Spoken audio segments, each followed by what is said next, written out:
झूठ बोलना, कठोरता, छल करना, बेवकूफ़ी करना, लालच, अपवित्रता और निर्दयता ये औरतों के कुछ नैसर्गिक दुर्गुण हैं। भोजन के योग्य पदार्थ और भोजन करने की क्षमता, सुंदर स्त्री और उसे भोगने के लिए काम शक्ति, पर्याप्त धनराशि तथा दान देने की भावना, ऐसे संयोगों का होना सामान्य तप का फल नहीं।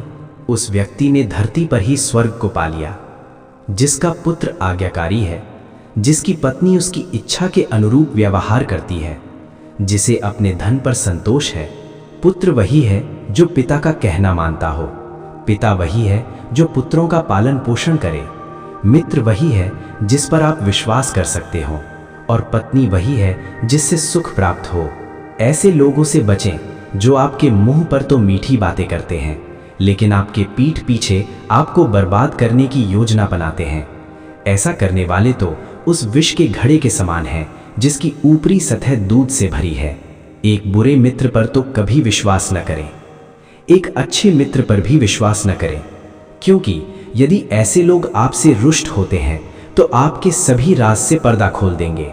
मन में सोचे हुए कार्य को किसी के सामने प्रकट न करें, बल्कि मनन पूर्वक उसकी सुरक्षा करते हुए उसे कार्य में परिणत कर दें। मूर्खता दुखदाई है, जवानी भी दुखदाई है, लेकिन इन सब से कहीं ज्यादा दुखदाई किसी दूसरे के घर जाकर उसका एहसान लेना है।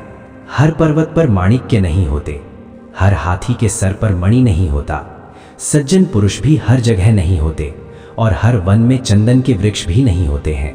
बुद्धिमान पिता को अपने पुत्रों को शुभ गुणों की सीख देनी चाहिए, क्योंकि नीतिज्ञ और ज्ञानी व्यक्तियों की ही कुल में पूजा होती है।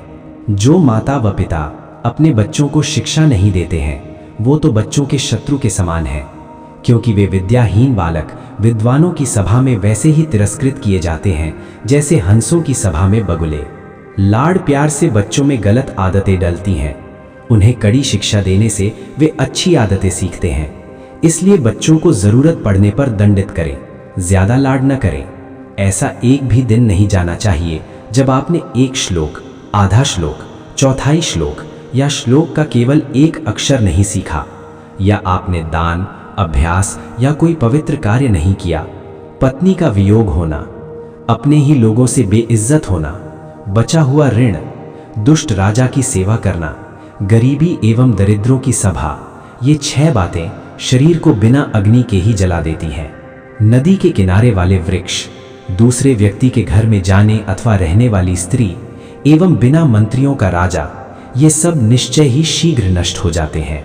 एक ब्राह्मण का बल तेज और विद्या है, एक राजा का बल उसकी सेना में है, एक वैश्य का बल उसकी दौलत में है तथा एक शूद्र का बल उसकी सेवा परायणता में है। वैश्य को निर्धन व्यक्ति को त्याग देना चाहिए, प्रजा को पराजित राजा को त्याग देना चाहिए, पक्षियों को फल रहित वृक्ष त्याग देना चाहिए, एवं अतिथियों को भोजन करने के पश्चात मेजबान के घर से निकल देना चाहिए। ब्राह्मण दक्षिणा मिलने के पश्चात अपने यजमानों को छोड़ देते हैं, विद्वान विद्या प्राप्ति के बाद गुरु को छोड़ जाते हैं, और पशु जले हुए वन को त्याग देते हैं। जो व्यक्ति दुराचारी, कुदृष्टि वाले एवं बुरे स्थान पर रहने वाले मनुष्य के साथ मित्रता करता है, वह शीघ्र नष्ट हो जाता है। प्रेम और मित्रता बराबर वालों में अच्छी लगती है। राजा के यहाँ नौकरी करने वाले को ही सम्मान मिलता है। व्यवसायों में वाणिज्य सबसे अच्छा है। अब उत्तम गुणों वाली स्त्री अपने घर में सुरक्षित रहती है।